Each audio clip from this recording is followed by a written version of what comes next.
বাচ্চাদের টিফিনের কথা যখন মনে পড়ে তখন সবার প্রথমে ব্রেড স্যান্ডউইচের কথাই মনে পড়ে। তো আজকে আমি আপনাদের সঙ্গে শেয়ার করব ব্রকলি চিজ স্যান্ডউইচ, যেটা আপনারা বাচ্চাদের টিফিন বা ব্রেকফাস্টের জন্যই খুব সহজে বাড়িতে বসেই ঝটপট বানিয়ে নিতে পারেন। তো চলুন দেখি আমি কিভাবে ব্রকলি চিজ স্যান্ডউইচ বানাই। তার জন্য একটা বাটি নিয়ে নিয়েছি। এবার এর মধ্যে দিয়ে দিব সেদ্ধ করে রাখা ব্রকলিকে গ্রেট করে। আরও আমি দিয়ে দিব এখানে 2 রকমের ক্যাপসিকাম, একটা আছে লাল রঙের আর একটা আছে হলুদ রঙের।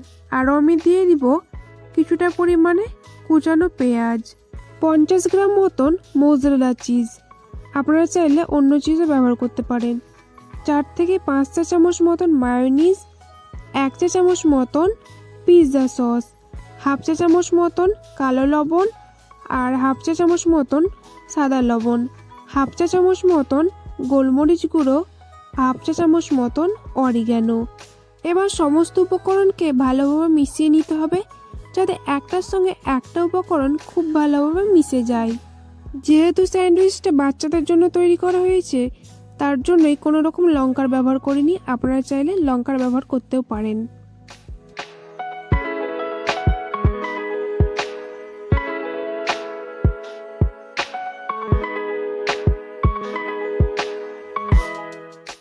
এবার অপরদিকে আমি 2টো ব্রেডের স্লাইস নিয়ে নিয়েছি। এবার একটা ব্রেডের স্লাইসের উপর দিয়ে দিব 1 চা চামচ মতন পিৎজা সস, দিয়ে ভালোভাবে ব্রেডের চারিদিকে স্প্রেড করে দিতে হবে। এখানে আমি হোয়াইট ব্রেড ব্যবহার করেছি, আপনারা চাইলে ব্রাউন ব্রেডও ব্যবহার করতে পারেন।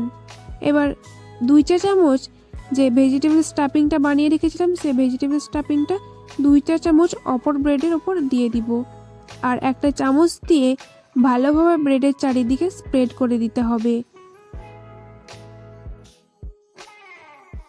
স্প্রেড করা হয়ে গেলে এর উপরে দিয়ে দিব টুকরো করে রাখা চিজের স্লাইস আর দিয়ে দিব কিছুটা পরিমাণে অরিগানো। এবার পিৎজা সস লাগানো ব্রেডের স্লাইসটা এটার উপরে চাপিয়ে দিতে হবে, আর ওপর থেকে হাফ চা চামচ মতন বাটার দিয়ে ব্রেডের চারিদিকে ভালোভাবে স্প্রেড করে দিতে হবে।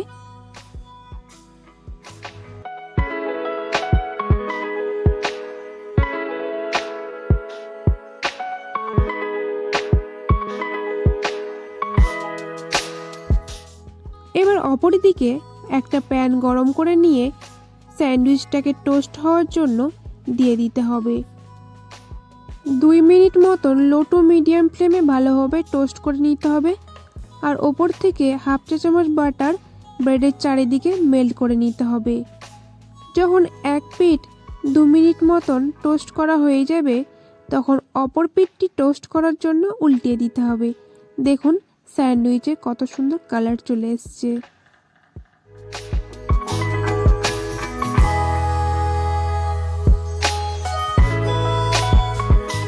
এবার এই পিঠটিও ভালোভাবে টোস্ট করা হয়ে গেলে স্যান্ডউইচটাকে আমি একটা জায়গায় ট্রান্সফার করে নিব। এবার স্যান্ডউইচটাকে মিডিল থেকে ভালোভাবে কেটে নিব। দেখুন স্যান্ডউইচটা কতটা ক্রিস্পি হয়েছে, আর দেখেই বুঝতে পারছেন স্যান্ডউইচটা কতটা চিজি হয়েছে। স্যান্ডউইচের রেসিপিটি যদি ভালো লেগে থাকে তো বাড়িতে অবশ্যই ট্রাই করবেন আর কমেন্ট করে জানাবেন যে কেমন হয়েছে। আজকে এই পর্যন্তই, আবার কালকে দেখা হবে। ভালো থাকবেন, সুস্থ থাকবেন। আজকের মতন বিদায় নিলাম।